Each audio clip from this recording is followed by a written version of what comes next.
അസ്സലാമു അലൈക്കും വറഹ്മത്തുള്ളാഹി വബറകാതുഹു. അൽഹംദുലില്ലാഹ്. അല്ലാഹുമ്മ സ്വല്ലി അലാ മുഹമ്മദിൻ വഅലാ ആലി മുഹമ്മദ്. അമ്മാ ബഅദ്. സ്നേഹമുള്ള സഹോദരി സഹോദരന്മാരെ, സുഹൃത്തുക്കളെ, പുതിയങ്ങാടി നേർച്ച അങ്ങനെ വീണ്ടും വാർത്തകളിൽ നിറയുകയാണ്. ഇന്നലെ ഒരു ആന ഇടഞ്ഞതുമായി ബന്ധപ്പെട്ടുകൊണ്ട് പുതിയങ്ങാടി നേർച്ചയിലുണ്ടായ സംഭവവികാസങ്ങൾ ഇതിനകം മീഡിയകളിലെല്ലാം നിറഞ്ഞു നിൽക്കുകയാണ്. ആന ഇടയുകയും അതുപോലെ തന്നെ അതിൽ പങ്കെടുത്ത ഒരു വ്യക്തിയെ തൂക്കിയെറിയുകയും ചെയ്യുന്ന രംഗങ്ങളൊക്കെ മീഡിയകളിൽ നമ്മൾ കാണുന്നു. കുറേ ആളുകൾക്ക് വേറെ പരിക്കുകളുമുണ്ട്.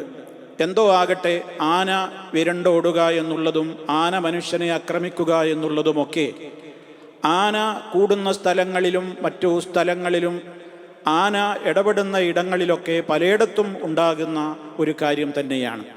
ഞാനിവിടെ പറയാൻ ഉദ്ദേശിക്കുന്നത്, പുതിയങ്ങാടി നേർച്ചയുമായി ബന്ധപ്പെട്ടുകൊണ്ടാണല്ലോ ഇപ്രകാരം ഒരു സംഭവം അരങ്ങേറിയിട്ടുള്ളത്. ഇത്തരത്തിലുള്ള കാര്യങ്ങൾ ഉണ്ടാകുമ്പോൾ അത് ഞങ്ങളാരും അതിന് ഉത്തരവാദികളല്ല എന്ന് പറയാൻ ചില ആളുകൾ വല്ലാതെ തത്രപ്പാട് പെടുന്നത് നമ്മൾ കാണേണ്ടി വരികയാണ്. ആരാണിതിൻ്റെ മുന്നിൽ നിൽക്കുന്നത്?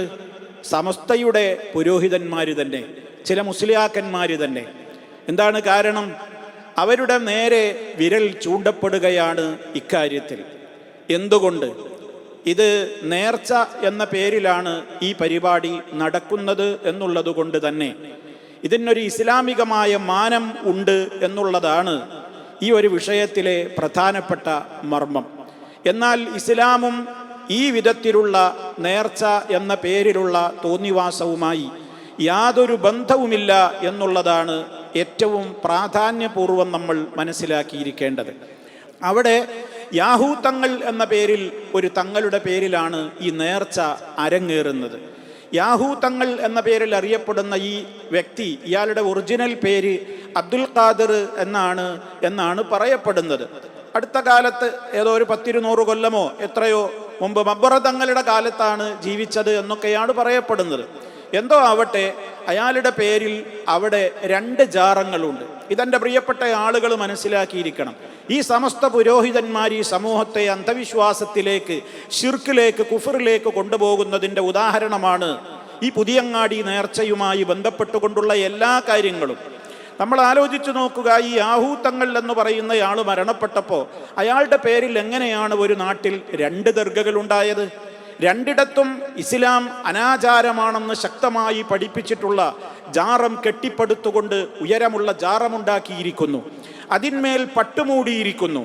അവിടെ വിളക്ക് കൊളുത്തുന്നു. അവിടെ നേർച്ചപ്പെട്ടികളുണ്ട്. അതുപോലെ തന്നെ സാമ്പ്രാണിയും മറ്റും സുഗന്ധമായ രൂപത്തിലുള്ള തിരികളും മറ്റും അവിടെ കത്തിക്കുന്നു. ഈ രൂപത്തിലുള്ള ദുഷിച്ച അനാചാരങ്ങളും ശിർക്കിലേക്ക് വഴിവെക്കുന്ന പ്രവർത്തനങ്ങളും ഒരു ഭാഗത്ത് ഈ 2 ദർഗകളിലും നടക്കുകയാണ്. 2 ജാറങ്ങളിലും ഒരൊറ്റ വ്യക്തിയുടെ പേരിലാണ് ഈ 2 ജാറങ്ങൾ. അടുത്തടുത്ത എത്രയോ മീറ്ററുകൾ, ഇനി കിലോമീറ്റർ ഉണ്ടോ എന്ന് എനിക്കറിഞ്ഞുകൂടാ. എന്തായാലും ഇയാളുടെ പേരിൽ അവിടെ 2 ജാറങ്ങൾ നിലവിലുണ്ട്. രണ്ടിടത്തും ഈ കാര്യങ്ങളൊക്കെ നടക്കുന്നുമുണ്ട്. അള്ളാഹു ഒരിക്കലും പൊറുക്കാത്ത മഹാപാതകമായ ശിർക്ക് എന്ന് പറയുന്ന ഏറ്റവും വലിയ ദുരാചാരമാണ്. അവിടെ നടക്കുന്ന ദുരാചാരങ്ങളുടെ 1ാമത്തെ പട്ടികയിൽ തന്നെ ഇടം പിടിക്കുന്നത് റബ്ബല്ലാത്തവരെ വിളിച്ചു പ്രാർത്ഥിക്കുക, അള്ളാഹു അല്ലാത്തവരെ വിളിച്ചു പ്രാർത്ഥിക്കുക, അവർക്ക് നേർച്ച വഴിപാടുകൾ അർപ്പിക്കുക, അവരോട് സങ്കടങ്ങൾ പറയുക തുടങ്ങിയ ഈ കാര്യങ്ങളാണ് നേർച്ച പൂരം എന്ന് പറയുന്ന ദിവസത്തിലും അല്ലാത്ത ദിവസങ്ങളിലുമൊക്കെ അവിടെ അരങ്ങേറിക്കൊണ്ടിരിക്കുന്നത്. ഖബറിനെ ഇസ്ലാമികമായിട്ട് ഖബറ് ഒരു ചാണിലപ്പുറം ഒരാളുടെ ഖബറും ഉയർത്തുവാൻ പാടില്ല എന്നുള്ള ഇസ്ലാമിൻ്റെ നിയമത്തെ കാറ്റിൽ പറത്തിക്കൊണ്ട് 2 സ്ഥലത്ത് ഇയാളുടെ പേരിൽ ഖബർ കെട്ടിപ്പടുത്ത് അവിടെ ഈ രൂപത്തിലുള്ള ദുഷിച്ച അനാചാരങ്ങൾ നിർവഹിച്ചു കൊണ്ടിരിക്കുകയാണ്. റബ്ബല്ലാത്തവരെ വിളിച്ചു പ്രാർത്ഥിക്കുക എന്ന ഗൗരവതരമായ ശിർക്കാണ് അവിടെ അരങ്ങേറുന്നത്. അതിൻ്റെ ശേഷമാണ് മറ്റുള്ള കാര്യങ്ങളൊക്കെ. പക്ഷേ മുസ്ലിയാക്കന്മാർക്ക് ഇവിടെ അനാചാരമായി തോന്നുന്നത് പലപ്പോഴും എന്താണ്? അവിടെ നടക്കുന്ന ചെണ്ടമുട്ട്, അതുപോലെ തന്നെ ബാൻഡ് മേളം, കുഴൽവിളി, അവിടെ നടക്കുന്ന കരിമരുന്ന് പ്രയോഗങ്ങൾ, മറ്റു കാര്യങ്ങൾ, ഇങ്ങനെയുള്ള ആണും പെണ്ണും ഇടകലർന്നുകൊണ്ട് അവിടെ നടത്തുന്ന മറ്റു കാര്യങ്ങൾ, ഇതൊക്കെയാണ് ഇവർക്ക് പലപ്പോഴും അനാചാരമായിട്ട് ചില മുസ്ലിയാക്കന്മാർക്കൊക്കെ തോന്നുന്നത്. അതിലെത്രത്തോളം ആത്മാർത്ഥതയുണ്ട് ഇല്ലേ എന്നുള്ളതൊക്കെ നമുക്കൊന്ന് ചർച്ച ചെയ്യുവാനുണ്ട്.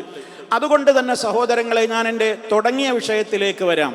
ഈ വ്യക്തി, യാഹൂത്തങ്ങൾ അറിയപ്പെടുന്ന ഈ വ്യക്തിയുടെ പേരിൽ 2 ജാറങ്ങൾ വരാൻ എന്താണ് കാരണം? അതിനുള്ള ഒരു ഐതിഹ്യം അവിടെ പറയപ്പെടുന്നത്, ഇയാൾ മരിച്ചപ്പോൾ നാട്ടുകാർക്കിടയിൽ 2 തൊട്ടടുത്ത പ്രദേശങ്ങളിലുള്ള ആളുകൾക്കിടയിൽ തർക്കമായി എവിടെയാണ് മറമാടേണ്ടത്. കാരണം ഒരു മയ്യത്ത് കിട്ടിയാൽ ആ മയ്യത്തിൻ്റെ പേരിൽ വൻ വരുമാനമുണ്ടാക്കാമല്ലോ. ഇതൊരു വൻ വരുമാനമുള്ള വ്യവസായമാണല്ലോ ഈ ജാറ വ്യവസായം. അതുകൊണ്ട് ആരും വിട്ടുകൊടുക്കൂല. അപ്പം അതുകൊണ്ട് തന്നെ ഓരോരുത്തരും ഞങ്ങളുടെ നാട്ടിൽ കിട്ടണം, ഇവിടെ കിട്ടണം എന്ന് വേറൊരാൾ, ഈ വീട്ടിൽ കിട്ടണം, ഈ സ്ഥലത്ത് കിട്ടണം എന്ന് മറ്റേ മഹല്ലുകാരും. അങ്ങനെ 2 കൂട്ടരും തമ്മിൽ തർക്കമായി, ആകെ പ്രശ്നമായി. എന്തായിരുന്നാലും അയാളെ മയ്യത്ത് മറമാടി കഴിഞ്ഞതിന് ശേഷം പിന്നെ ആ അവർക്കിടയിൽ ഒരാൾ സ്വപ്നം കാണുകയാണെന്ന്, നിങ്ങൾ എൻ്റെ പേരിൽ തർക്കിക്കേണ്ടതില്ല, എൻ്റെ പേരിൽ നിങ്ങൾ തർക്കിക്കണ്ട, 2 ഇടത്തും ഉണ്ടായിക്കോട്ടെ, 2 ഖബർ എൻ്റെ പേരിൽ ഉണ്ടായിക്കോട്ടെ, ഞാൻ അവിടെ ഇവിടെയൊക്കെ മാറി ഇങ്ങനെ കിടന്നോളുന്നു. ഞാൻ അവിടെ ഉണ്ടാവും, ചില ദിവസം ചിലപ്പോൾ ഇവിടെ ഉണ്ടാവും. അപ്പോൾ അവിടെ ഇവിടെയൊക്കെ മാറി ഞാൻ അങ്ങനെ കിടക്കും. അതുകൊണ്ട് അവിടെയൊക്കെ ഞാൻ എൻ്റെ സാന്നിധ്യം ഉണ്ടാകും. അതുകൊണ്ട് അതൊരു പ്രശ്നമാക്കേണ്ടതില്ല എന്ന് പറഞ്ഞ് മൂപ്പരന്നെ സ്വപ്നത്തിൽ വന്നുകൊണ്ട് ഒത്തുതീർപ്പ് പറഞ്ഞിട്ടാണ് പിന്നെ ആ നിലക്ക് അവിടെ പ്രശ്നം പരിഹരിക്കപ്പെട്ടത് എന്നാണ്. സഹോദരങ്ങളെ, നിങ്ങൾ ആലോചിച്ചു നോക്കൂ. ഈ രൂപത്തിലുള്ള തട്ടിപ്പുകളാണ് ഈ സമൂഹത്തിന് മുസ്ലിയാക്കന്മാർ പ്രോത്സാഹനം നൽകുന്നത്. ഇതാണ് അവിടെ നടക്കുന്ന ഏറ്റവും ദുഷിച്ച അനാചാരം. ഇനി ബാക്കിയുള്ള കാര്യങ്ങൾ, ഇപ്പോൾ വിഷയമായിട്ടുള്ളത് എന്താണ്? ആനയിടഞ്ഞത്. അതേപോലെ തന്നെ മുസ്ലിയാക്കന്മാർ വല്ലാതെ ഇപ്പോൾ ആവേശത്തോടെ പറയുന്നുണ്ട്, ഞങ്ങളൊക്കെ അത് പണ്ടേ എതിർത്തവരാണ്, ഞങ്ങൾ ഇതിനെയൊക്കെ സമൂഹത്തിൽ എന്നും എതിർത്തിട്ടുണ്ട്, സമസ്ത പണ്ടേ ഇതിനൊക്കെ എതിരാണ് എന്നൊക്കെയാണ് ഇപ്പോൾ പല മുസ്ലിയാക്കന്മാരും വീരവാദം മുഴക്കുന്നത്. വാസ്തവത്തിൽ സഹോദരന്മാരെ, ഈ മുസ്ലിയാക്കന്മാരുടെ ഈ വീരവാദത്തിൽ വല്ല കഴമ്പുണ്ടോ? അവർക്കതിൽ നിന്ന് ഒഴിഞ്ഞു മാറാൻ പറ്റുമോ? എത്രത്തോളം രസാവഹമായ ചില കാര്യങ്ങൾ എന്തെന്നാൽ, ഈ കൊണ്ടോട്ടി നേർച്ച, പട്ടാമ്പി നേർച്ച, ഈ പുതിയങ്ങാടി നേർച്ച, മണത്തല നേർച്ച പോലെയുള്ള നേർച്ചകളൊക്കെ ഇവിടെയുള്ള പ്രത്യേകം വഹാബികളാണ് ഇതിനെയൊക്കെ പ്രോത്സാഹിപ്പിക്കുന്നത് എന്ന ലോകത്ത് ഏറ്റവും വലിയ രൂപത്തിലുള്ള ഒരു തമാശയും ഈ മുസ്ലിയാക്കന്മാരൊക്കെ ഇപ്പോൾ പറയാൻ തുടങ്ങിയിട്ടുണ്ട്. അതൊക്കെ ശ്രദ്ധ തിരിക്കൽ, പ്രത്യേകമായി ജനങ്ങളെല്ലാം അവരുടെ നേരെ വിരൽ ചൂണ്ടാതിരിക്കാൻ മുൻകൂർ ജാമ്യമെടുക്കുന്ന ഒരു തരം ഉഡായിപ്പാണത് എന്ന് എനിക്കതിനെ സംബന്ധിച്ച് പറയുവാനുള്ളൂ. ശരി, നമുക്കൊന്ന് നോക്കാം ആർക്കാണ് ഇതിൻ്റെ ഉത്തരവാദിത്വത്തിൽ നിന്ന് ഒഴിഞ്ഞു മാറാനാവുക എന്നുള്ളത്. ഇപ്പോൾ ഒരു മുസ്ലിയാർ, ഇതൊന്നും അറിയാത്തൊരു മുസ്ലിയാർ പറയുന്നുണ്ട്, വാസ്തവത്തിൽ ഇതൊക്കെ ഈ മാഫിയ, ഒരു തരം മാഫിയ, സമ്പത്ത് വാരിക്കൂട്ടാനുള്ള ഒരു തരം മാഫിയയാണ് ഇതിൻ്റെയൊക്കെ പിന്നിലുള്ളത്. അപ്പം ഞങ്ങളിതൊന്നും എതിർക്കുന്നില്ല എന്നൊക്കെ ചില ആളുകൾ പറയാറുണ്ട്. ഇതൊക്കെ വാസ്തവത്തിൽ നമ്മുടെ പണ്ഡിതന്മാർ, മഹാന്മാർ പണ്ടേ എതിർത്തതാണ് എന്നൊക്കെ ആ വ്യക്തി പറയുന്നുണ്ട്. ആ വ്യക്തിയുടെ വീരവാദം എന്താണ്? ഇതൊക്കെ പണ്ടേ എതിർത്തു എന്ന് മാത്രമല്ല, ഇതൊക്കെ ഞങ്ങൾ എതിർത്തിട്ടില്ല എന്ന് ചിലരൊക്കെ ഞങ്ങളുടെ മേൽ പറയുന്നത് എന്തിനാണ്? അവരുടെ ആശയം സമൂഹത്തിലേക്ക് ഈ പേര് പറഞ്ഞിട്ട് അടിച്ചു കയറ്റാനും കടത്തിവിടാനും ഒക്കെ വേണ്ടിയിട്ടുള്ള കുതന്ത്രവും ഉഡായിപ്പുമാണ് എന്നാണ് ആ മുസ്ലിയാർ പറയുന്നത്. വാസ്തവത്തിൽ സഹോദരങ്ങളെ, ആ മുസ്ലിയാർ പറയുന്നത് നിങ്ങളൊന്ന് കേട്ടു നോക്കൂ. ആദ്യമായി നമ്മൾ ഓരോരുത്തരും മനസ്സിലാക്കേണ്ടത്, ഇത് ആത്മീയതയുടെ പേരിലാണ്. ഇതിനെന്തെങ്കിലും ആത്മീയമായ അനുഭൂതി കിട്ടുമെന്ന് വിചാരിച്ചുകൊണ്ടാണോ ഇതിന്റെ കമ്മിറ്റിക്കാർ ഇത്തരത്തിലുള്ള പരിപാടി സംഘടിപ്പിക്കുന്നത്? ഒന്നുമല്ല. ഇതിന്റെ പിന്നിൽ ഒരേ ഒരു ലക്ഷ്യം മാത്രമേ ഉള്ളൂ, അത് സമ്പത്താണ്, പണമാണ്. എത്ര മഹല്ലത്തുകളിൽ ഇത്തരം കൊള്ള നടക്കുന്നുണ്ടെന്ന് നിങ്ങൾക്കറിയോ? ഇതിനെതിരെ ശക്തിയുക്ത മഹാനായ പേരുള്ള ഉസ്താദ് ഫാറൂഖ് നീമി അടക്കമുള്ള കേരളത്തിലെ അഗ്രസരായ പണ്ഡിതന്മാർ അതിനെ എതിർത്ത് പറഞ്ഞിട്ടുണ്ട്. നിങ്ങൾ എതിർത്ത് പറഞ്ഞിട്ടില്ല എന്ന് നിങ്ങൾ ഘോരം വാദിക്കുന്നതിന് വേണ്ടിയെന്നറിയോ? അവനവന്റെ ആശയത്തിന്റെ വൈവിധ്യവും ദൃഢതയും മറ്റുള്ള ജനങ്ങളിലേക്ക് പകർന്നു തരാൻ കഴിയാതെ വരുമ്പോൾ, അതിന്റെ ഇടയിലൂടെ ഇത്തരം ഒരു ഇൻസിഡന്റ് നടക്കുമ്പോൾ, ഇത് നാട്ടിലെ സമസ്തക്കാരാണ് നടത്തുന്നത്, അവർ കാരണമാണ് ഈ നാട്ടിലെ ആളുകൾ ഈമാനികമായി പിന്നോക്കം പോകുന്നതെന്ന് വരുത്തി തീർക്കുകയും അതുവഴി നമ്മുടെ ആശയം അവരുടെ മസ്തിഷ്കത്തിലേക്ക് തളക്കാൻ കഴിയുമെന്നുള്ള ആ ഒരു ഉഡായിപ്പ് തന്ത്രം ഉണ്ടല്ലോ, അത് കൈവച്ചേക്കുക. ഇതിനെക്കുറിച്ചൊക്കെ ആലിമീങ്ങൾ വ്യക്തമായി സുദൃഢമായി പറഞ്ഞിട്ടുണ്ട് എന്ന് ഞാൻ കാണിച്ചു തരാം. ഇതേപോലെ തന്നെ അതേ മുസ്ലിയാർക്ക് അവസാനം പറയേണ്ടി വരുന്നുണ്ട്, ഇതേ മുസ്ലിയാർ തന്നെ അവസാനം പറയുന്നുണ്ടെന്ത്, ഇത് സമ്പത്ത് വാരിക്കൂട്ടാനുള്ളൊരു തത്രപ്പാടാണ്, ഇതിൻ്റെയൊക്കെ പിന്നിൽ വലിയ മാഫിയകളുണ്ട്. ഈ മാഫിയകളെ പ്രോത്സാഹിപ്പിക്കുന്നത് ആരാ? കേട്ടോളൂ, അയാൾ പറയുന്നത് സുന്നികൾ എന്ന ഞാനും നിങ്ങളും അടക്കമുള്ള ആളുകളാണ് ഇതിന് വളം വെച്ചു കൊടുക്കുന്നത്. അതേ മുസ്ലിയാരാപ്പ ഈ പറയുന്നത്. ഇത് സമ്പത്ത് വാരിക്കൂട്ടാനുള്ള തന്ത്രപ്പാടാണ്, ഇതിന്റെ പിന്നിലൊക്കെ വലിയ മാഫിയകളുണ്ട്. ഈ മാഫിയകളെ പ്രോത്സാഹിപ്പിക്കുന്ന ആരാ? സുന്നികൾ എന്ന ഞാനും നിങ്ങളും അടക്കമുള്ള ആളുകളാണ് ഇതിന് വളം വെച്ചു കൊടുക്കുന്നത്. ഈ ആദ്യം പറഞ്ഞ മുസ്ലിയാരാണ് ഇപ്പൊ പറയുന്നത് നമ്മൾ തന്നെ ഇതിന് വളം വെച്ചു കൊടുക്കുന്നത്, സുന്നികളാണെന്ന് പറയുന്ന ഞാനും നിങ്ങളുമാണ് ഇതിന് വളം വെച്ചു കൊടുക്കുന്നത് എന്ന് അതേ മുസ്ലിയാർ പറയുന്നുണ്ട്. എന്തായിരുന്നാലും സഹോദരങ്ങളെ, നിങ്ങൾ ആലോചിച്ച് നോക്കൂ, അയാളിപ്പോൾ പറയണത് പേരോടൊക്കെ പണ്ടേ എതിർത്തിട്ടുണ്ട് എന്നാണ്. എന്നിട്ട് പേരോട് എന്താ എതിർത്തത് കേട്ടോളൂ. അപ്പൊ പേരോടിന്റെ സംസാരത്തിൽ ഇപ്പൊ എന്താ നമ്മൾ കേട്ടത്? ചെണ്ടമുട്ട് എന്ന തോന്നിവാസം, ഹറാമായ ചെണ്ടമുട്ട്, അതേപോലെ തന്നെ ഹറാമായ വാദ്യമേളങ്ങൾ. എന്നിട്ട് ഓരോ നാട്ടുകാരെയും വിളിച്ചിട്ട് പട്ടാമ്പിക്കാരെ, മണത്തലക്കാരെ, കൊണ്ടോട്ടിക്കാരെ എന്നൊക്കെ പറഞ്ഞിട്ട് മൂപ്പരിങ്ങനെ വിളിച്ചിട്ട് ഓരോരുത്തരെ വിളിച്ചിട്ട് പറയുന്നത് നിങ്ങളൊന്ന് കേട്ടു നോക്കൂ. പേരോടിന്റെ സംസാരം ഒന്ന് കേൾക്കൂ. അള്ളാഹുവിന്റെ ഔലിയാക്കളുടെ ജാറങ്ങളിൽ വിവരം കെട്ട കമ്മറ്റിക്കാര് നടത്തുന്ന തോന്നിവാസങ്ങളില്ലേ, അവിടെ ഹറാമായ വാദ്യമേളങ്ങൾ മുട്ടുന്നു. ഹറാമായ വാദ്യമേളങ്ങൾ മുട്ടിയിട്ട് പട്ടാമ്പിക്കാരെ, കൊണ്ടോട്ടിക്കാരെ, മണത്തലക്കാരെ, കാഞ്ഞിരമുറ്റത്തുകാരെ, ഞാൻ പലപ്പോഴും പല സ്ഥലങ്ങളിൽ നിന്നും പറഞ്ഞതുപോലെ ഇവിടെയും ഞാൻ നിങ്ങളോട് പറയട്ടെ, അല്ലാഹുവിന്റെ ഔലിയാക്കളെ മഖ്ബറ അദബ് കാണിക്കേണ്ട സ്ഥലമാണ്. അവിടെ അനാവശ്യമായ ഹറാമായ വാദ്യമേളങ്ങൾ മുട്ടാനുള്ള സ്ഥലമല്ല. പേരോട് ഇപ്പൊ എന്താ പറഞ്ഞത്? അള്ളാഹുവിന്റെ ഔലിയാക്കളുടെ ജാറങ്ങളിൽ വിവരം കെട്ട കമ്മിറ്റിക്കാര് നടത്തുന്ന തോന്നിവാസങ്ങളില്ലേ. പേരോട് പറഞ്ഞ പോയിന്റുകൾ നോട്ട് ചെയ്യണം. വിവരം കെട്ട കമ്മിറ്റിക്കാർ നടത്തുന്ന തോന്നിവാസം. ആരാ വിവരക്കേട് പറയുന്നത്? ആരാണ് വിവരം കെട്ടവർ? വാസ്തവത്തിൽ പേരോടും ഇതിനെ എതിർക്കുന്ന ഈ കൂട്ടം ആൾക്കാർ മാത്രമേ ഉള്ളൂ എന്ത് വിവരം കെട്ടവര്. വാസ്തവത്തിൽ ഈ കമ്മിറ്റിക്കാരാണ് ശരിയായ സമസ്തയുടെ ആദ്യകാല നേതാക്കന്മാരെ പിൻപറ്റുന്ന ആളുകൾ. അത് മനസ്സിലാക്കി വെച്ചോളി, ഞാൻ വരുന്നുണ്ട് അതിൻ്റെ തെളിവുകളിലേക്ക്. ഇനിയും പേരോട് എന്താ പറയുന്നത്? അവിടെ ഹറാമായ വാദ്യമേളങ്ങൾ മുട്ടുന്നു. രണ്ടാമത്തെ കാര്യം, ഹറാമായ വാദ്യമേളങ്ങൾ മുട്ട്. അത് നിങ്ങൾക്ക് ഹറാമാണെന്ന് പറയാൻ നിങ്ങൾക്ക് എങ്ങനെയാണ് സാധിക്കുക? നിങ്ങൾക്കതിന് അവകാശമുണ്ടോ? വരുന്നുണ്ട് ഞാൻ തെളിവുകളിലേക്ക്. മാത്രമല്ല, എന്നിട്ട് മൂപ്പര് പറയാണ്, അള്ളാഹുവിൻ്റെ ഔലിയാക്കന്മാരുടെ മഖ്ബറ അദബ് കാണിക്കേണ്ട സ്ഥലമാണ്, അവിടെ അനാവശ്യമായ ഹറാമായ വാദ്യമേളങ്ങൾ മുട്ടാനുള്ള സ്ഥലമല്ല. നോക്കണം നിങ്ങൾ. പേരോട് മുസ്ലിയാരെ, നിങ്ങളൊന്ന് ആലോചിച്ച് നോക്കി, നിങ്ങൾ ഈ പറയുന്നതിൽ എന്താ അർത്ഥമാണുള്ളത്? നിങ്ങളിപ്പോ ഇതൊക്കെ ഹറാമാണ്, തോന്നിവാസമാണ്, വിവരം കെട്ടവര് ചെയ്യുന്നവരാണ്, അവിടെ മൗലിയാക്കന്മാരുടെ മഖ്ബറയിൽ അദബ് കാണിക്കേണ്ട സ്ഥലത്ത് അനാദരവ് കാണിക്കലാണ് എന്നൊക്കെയല്ലേ ഇപ്പൊ നിങ്ങൾ പറയുന്നത്. എന്താ ഇതിന്റെ യാഥാർത്ഥ്യം? നിങ്ങൾക്ക് ഓർമ്മയുണ്ടോ? എത്ര സ്ഥലങ്ങളിൽ നിന്ന് നിങ്ങളോട് നമ്മൾ ചോദിച്ചു? നിങ്ങളോടല്ലേ നമ്മൾ ചോദിക്കാറുള്ളത്? നിങ്ങൾ കൊടുത്ത ഫത്വയല്ലേ? ആരായി നിങ്ങൾ? സമസ്തയുടെ വലിയ ആലിമ് അല്ലേ? ആരാണ്? ശിഹാബുദ്ദീൻ അഹമ്മദ് കോയ ശാലിയാത്തി. നിങ്ങൾക്കറിയാത്ത ആളല്ലല്ലോ. തെന്നിന്ത്യൻ മുഫ്തി എന്നാണ് അയാൾ അറിയപ്പെടുന്നത്.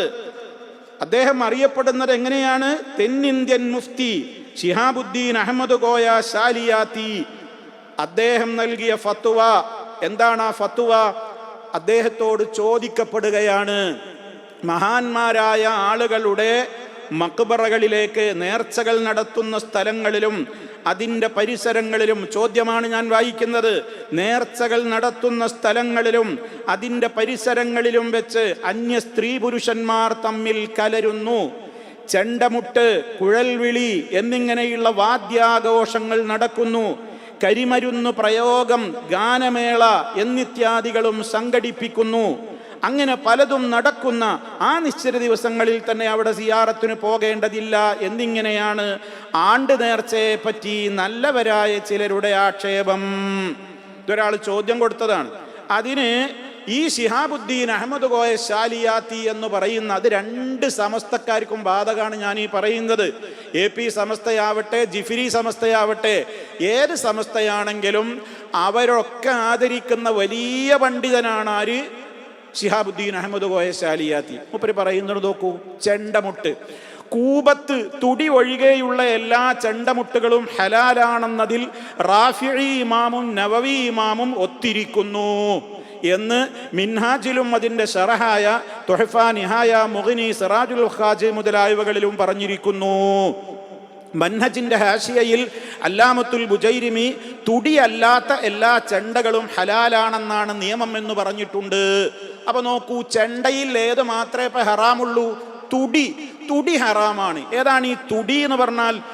തുടി എന്ന് പറഞ്ഞാൽ ഇരുഭാഗം വട്ടമൊത്തതും നടു കുടുങ്ങി നീളത്തിലുള്ളതുമായ തുടിമുട്ടൽ ഹറാമാകുന്നു. അത് മാത്രമുള്ളൂ ഇപ്പൊ ചെണ്ടയിൽ ഹറാമ്. എങ്ങനെ? ഇരുഭാഗം വട്ടമൊത്തത്, രണ്ടു ഭാഗത്തും വട്ടം, നടു കുടുങ്ങി നീളത്തിലുള്ള തുടി. എവിടെയാണ് ഇപ്പൊ അത്?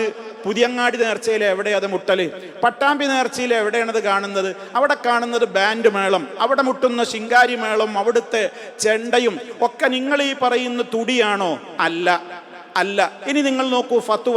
വിരോധത്തിന്റെ ചെണ്ടകൾ അല്ലാത്ത ചെണ്ടകൾ മുട്ടുന്നതിനെ വിലങ്ങപ്പെടുന്നതല്ല, തുടി വിലങ്ങേണ്ടതാണ്. നോക്കൂ നിങ്ങൾ, ഇത് ആര് കൊടുത്ത ഫത്വയാണ്? നിങ്ങൾ വലിയ ഇമാമായി പരിചയപ്പെടുത്തുന്ന അല്ലാമത്ത് റംലി എന്ന് പറയുന്ന ആ വ്യക്തി പോലും ഈ ഉത്തരം പറഞ്ഞിട്ടുണ്ട് എന്ന് നിങ്ങളുടെ ശിഹാബുദ്ദീൻ അഹമ്മദ് കോയ ശാലിയാത്തി റിപ്പോർട്ട് ചെയ്യുകയാണ്. കേട്ടോളൂ ആ വാചകം. ശൈഖന്മാരുടെ മഖ്ബറ സ്ഥലത്ത് വെച്ച് ചെണ്ടമുട്ട് ജായിസോ അഥവാ അനുവദനീയമാണോ, മക്റൂഹോ അഥവാ അനഭിലഷണീയം മാത്രമേ ഉള്ളോ, ഹറാമോ നിഷിദ്ധമാണോ, വിലങ്ങേണ്ടതോ എന്ന് അല്ലാമത്ത് റംലി തങ്ങളോട് ചോദിക്കപ്പെട്ടതിന് തുടി അല്ലാത്ത എല്ലാ ചെണ്ടമുട്ടുകളും ഹലാലാകുന്നു. അപ്പൊ നടുകുടുങ്ങിയ ചെണ്ട, ഈ നടുകുടുങ്ങിയ ചെണ്ട, ഇത് ഈ പുസ്തകം എടുത്ത് വായിച്ചിട്ട് ഒരാൾ അലവി സഖാഫി മുഖാമുഖം നടത്തുന്നിടത്ത് പോയിട്ട് ഈ ബുക്ക് ഇങ്ങനെ വായിച്ചിട്ട് ചോദിക്കുമ്പോൾ അലവി സഖാഫി അതിന് കൊടുക്കുന്ന രസാവഹമായ ചില മറുപടികളുണ്ട്.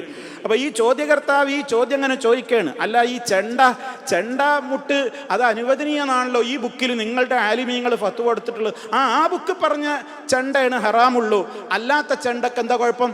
അല്ലാത്ത ചെണ്ട പ്രശ്നമൊന്നുമില്ല.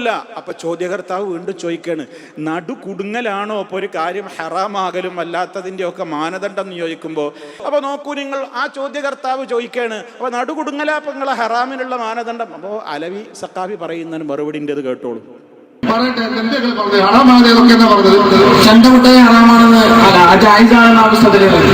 ആയിക്കോട്ടെ, ഞാൻ പറഞ്ഞല്ലോ തുടിയായ, അതായത് നടു കുടുങ്ങിയതും രണ്ടു ഭാഗം വിശാലമല്ലാത്തതുമായ ചെണ്ട, വലിയ ചെണ്ട, അത് മുട്ടാ കുഴപ്പമില്ല. അത് ജായിസ് തന്നെയാണ്. പിന്നെന്താ? അപ്പൊ ആ പുസ്തകത്തിലുള്ള നിയമവും തമ്മിൽ എതിർപ്പില്ല. ഇടുക്കുമ്പോ വലിയ വിഷയം തന്നെയാണ്, ഇടുങ്ങൽ വലിയ വിഷയം തന്നെയാണ്. പറയുന്നുണ്ടോ അത് നിങ്ങൾക്ക് കേൾക്കണം. എന്താ അലവി സഖാഫി പറഞ്ഞ്? ആ നടു കുടുങ്ങൽ വലിയ വിഷയം തന്നെയാണ്, നിങ്ങൾക്ക് അത് അറിഞ്ഞിട്ടാണ്. അപ്പൊ ജനം ചിരിക്കുന്നുണ്ട്, നോക്കണം നിങ്ങൾ. അപ്പൊ ആ രൂപത്തിൽ വഷളായി ഇതൊക്കെ അംഗീകരിക്കുകയാണ് അലവി അടക്കമുള്ള ആളുകൾ. ഇപ്പൊ നിങ്ങൾക്കിപ്പൊ ചെണ്ട ഹറാമായോ? ഒന്ന് ആലോചിച്ച് നോക്കിയേ. പിന്നെ ചോദിക്കുന്നുണ്ട് ആനക്കെന്താ കുഴപ്പം എന്ന് ചോദിക്കുന്നത്. ആനയുടെ വിഷയത്തിൽ ചോദിക്കുമ്പോൾ അലവി സഖാഫി പറയുന്നത് കേട്ടു നോക്കൂ.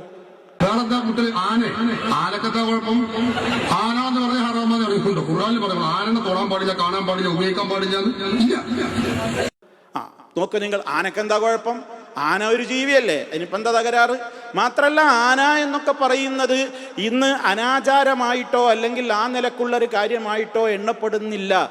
ആനയെ കൊണ്ടുവരുന്നത് എവിടെയെങ്കിലും കൊണ്ടുവരുന്നത് അനാചാരാണോ? അല്ലല്ലോ ഇപ്പൊ ഇവിടെ സമൂഹത്തിന്റെ ചോദ്യം. സമൂഹം ചോദിക്കുന്നത്, നിങ്ങൾ ഈ നേർച്ചപ്പൂരം എന്ന് പറഞ്ഞ് നടത്തുന്ന മഹാന്മാരുടെ മക്ബറയിലെ സിയാറത്തിനോടനുബന്ധിച്ച് നിങ്ങൾ നടത്തുന്ന ഈ ചെണ്ടമുട്ട്, അതായത് ഇപ്പൊ സാധാ ചെണ്ടമുട്ട് എത്ര ആൾ ചെണ്ടമുട്ടുന്നുണ്ട്?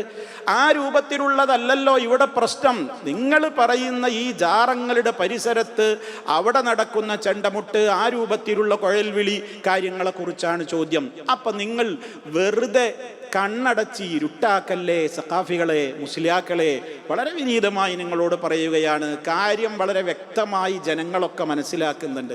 ഇനി നോക്കൂ, ഇതേ ശിഹാബുദ്ദീൻ അഹമ്മദ് കോയ ശാലിയാത്തിയുടെ ഫത്വയിൽ കുഴൽവിളിയെ കുറിച്ച് പറയുന്നത്, അപ്പൊ ചെണ്ട ഹറാമൊന്നുമില്ല, ചെണ്ട നേരത്തെ പറഞ്ഞ നടുകുടുങ്ങിയത് മാത്രമേ ഉള്ളൂ ഹറാമ്. ഒന്ന് ആലോചിച്ച് നോക്കണം. ഇനി നിങ്ങൾ ആലോചിച്ച് നോക്കണം, കുഴൽവിളിയെക്കുറിച്ച് ഫത്വയിൽ എന്താ ഉള്ളത്? കുഴൽവിളിയിൽ ഉലമാക്കൾക്ക് അധികമായ അഭിപ്രായങ്ങളുണ്ട്. ഇമാം ഗസ്സാലിയെ തുടർന്ന് ഇമാം റാഫിഈ ബലപ്പെടുത്തിയതും ഇമാം ബുൽഖീനി തുടങ്ങിയവർ സമ്മതിച്ചതും സബാബത്ത് യറാഴി എന്നീ കുഴലുകൾ വിളി ഹറാമാക്കേണ്ടതില്ലെന്ന് രേഖക്ക് മതിയായ യാതൊരു ലക്ഷ്യവുമില്ലാത്തതുകൊണ്ട് അത് ഹലാലാണെന്നാണ്. അപ്പോ ആ രൂപത്തിലുള്ള പ്രത്യേകമായൊരു കുഴൽ വിളി, ആ കുഴലും കുഴപ്പമില്ല. ഇനി കരിമരുന്നിനെ കുറിച്ചിട്ട് ഈ പുസ്തകത്തിൽ നോക്കണം. ഇത് ഇവരുടെ വലിയ ഒരു നേതാവിൻ്റെ പുസ്തകമാണ് കേട്ടോ. സമസ്തയുടെ അറിയപ്പെട്ട വലിയ ഒരു നേതാവിൻ്റെ പുസ്തകമാണ്. ആ പുസ്തകത്തിൽ ഇനി കരിമരുന്നിനെ കുറിച്ച് പറയുന്ന ഒരു പ്രധാനപ്പെട്ട ഒരു കാര്യം കൂടിയുണ്ട്. അതെന്താണ്? നേർച്ച സ്ഥലങ്ങളിൽ പങ്കെടുക്കുന്ന, ആലോചിച്ച് നോക്കണം, നേർച്ച സ്ഥലങ്ങളിൽ പങ്കെടുക്കുന്ന 10,000-ങ്ങളിൽ ക്ഷയരോഗം, കുഷ്ഠരോഗം തുടങ്ങിയ പകർച്ചവ്യാധികൾ ഉള്ളവരും ഉണ്ടാവാൻ ഹിതമുണ്ട്. അങ്ങനെയുള്ള രോഗാണുക്കൾ മറ്റുള്ളവരെയും പിടികൂടിയേക്കാം. എന്നാൽ കരിമരുന്ന് കത്തിച്ചാൽ അന്തരീക്ഷത്തിൽ വ്യാപിക്കുന്ന അതിൻ്റെ പുകയ്ക്ക് അത്തരം രോഗാണുക്കളെ നശിപ്പിക്കാനുള്ള കഴിവുണ്ടെന്ന് വൈദ്യശാസ്ത്രങ്ങൾ ഘോഷിച്ചിട്ടുണ്ട്. നേർച്ച സ്ഥലത്ത് കരിമരുന്ന് പൊട്ടിക്കണോന്ന് അതിനെക്കുറിച്ചുള്ള ചർച്ചയിലുള്ള വരികളാണ് ഞാൻ നിങ്ങളെ ഈ കേൾപ്പിക്കുന്നത്. അത്തരം രോഗാണുക്കളെ നശിപ്പിക്കാനുള്ള കഴിവ് ഈ കരിമരുന്നിനുണ്ട് എന്ന് വൈദ്യശാസ്ത്രം ഘോഷിച്ചിട്ടുണ്ട്. ഈ നില വെച്ചു നോക്കിയാൽ ആ സന്ദർഭങ്ങളിൽ, ഏതാ ഈ സന്ദർഭം? മഹാന്മാരുടെ മഖബറക്ക് ചുറ്റുമുള്ള ഈ പ്രത്യേകമായ ആഘോഷ ദിവസത്തിൽ എന്ത് കരിമരുന്ന് പ്രയോഗം ഈ നില വെച്ചു നോക്കിയാൽ ആ സന്ദർഭങ്ങളിൽ കരിമരുന്ന് പ്രയോഗം അത്യാവശ്യമാണെന്ന് പറഞ്ഞാൽ പോലും തെറ്റാവുകയില്ല. ഇപ്പൊ സുന്നത്തും കൂടിയല്ല, അനുവദനീയമല്ല, സുന്നത്തും വിട്ടു നിർബന്ധമാണ്, ഫർളാണ് എന്ന് പറഞ്ഞാൽ പോലും തെറ്റല്ല. കാരണം അത്രക്ക് അത്യാവശ്യമല്ലേ. നോക്കണം നിങ്ങൾ. ഇവിഷയകമായി കൂടുതൽ അറിയാൻ ആഗ്രഹിക്കുന്നവർ അസ്സവാഇഖുൽ മുഹരിഖ എന്ന ഗ്രന്ഥം പരിശോധിക്കട്ടെ. കരിമരുന്ന് പ്രയോഗം ഹറാമാണെന്ന വാദത്തെ ഖണ്ഡിച്ചുകൊണ്ടും അത് ഹലാലാണെന്നും ബഹുമാനപ്പെട്ട അശ്ശൈഖ് മുഹമ്മദ് മുഖ്താറിൽ ജാവി എന്ന മഹാൻ എഴുതിയിട്ടുള്ള ഒരു പ്രസിദ്ധ കിതാബാണത്. നോക്കണം നിങ്ങൾ. KM മുഹമ്മദ് കോയ മാത്തോട്ടം എന്ന് പറഞ്ഞിട്ട് സമസ്തയുടെ വലിയ ഒരു നേതാവുണ്ടായിരുന്നു. സമസ്തക്കാർക്ക് തള്ളാൻ ഒരിക്കലും അയാളെ കഴിയില്ല. അയാൾ എഴുതിയ പുസ്തകത്തിലാണ് ഇതുള്ളത്. നേരത്തെ നമ്മൾ വായിച്ചത് ആ പുസ്തകത്തിലും വേറെ ഇവരുടെ സുന്നി വോയിസ് എന്ന് പറയുന്ന മുഖപത്രത്തിലും വന്നിട്ടുള്ള ഫത്വയാണ്. ചെണ്ടമുട്ട്, കുഴൽവിളി തുടങ്ങിയവയെ കുറിച്ച് ശിഹാബുദ്ദീൻ അഹമ്മദ് കോയ ശാലിയാത്തി കൊടുത്ത ഫത്വ. ചോദിക്കട്ടെ, കാര്യങ്ങൾ ഇത്രയും വ്യക്തമായ നിലക്ക് ചോദിക്കട്ടെ, മുസ്ലിയാക്കളെ, പേരോട് മുസ്ലിയാരാവട്ടെ, അലവി സഖാഫിയാവട്ടെ, ഇതിനെ ന്യായീകരിക്കുന്ന, ഞങ്ങൾ ഇതൊക്കെ പണ്ടേ എതിർത്തിട്ടെന്ന് പറയുന്ന ആളുകളുണ്ടല്ലോ, നിങ്ങളോട് ചോദിക്കട്ടെ, നിങ്ങൾ വെറുതെ അങ്ങനെ ഞഞ്ഞാമിഞ്ഞാ പറയരുത്. ശിഹാബുദ്ദീൻ അഹമ്മദ് കോയ ശാലിയാത്തിയുടെ ഈ ഫത്വ നിങ്ങൾ അംഗീകരിക്കുന്നോ അതോ തള്ളുന്നോ? നിങ്ങൾ മറുപടി പറഞ്ഞാൽ മതി.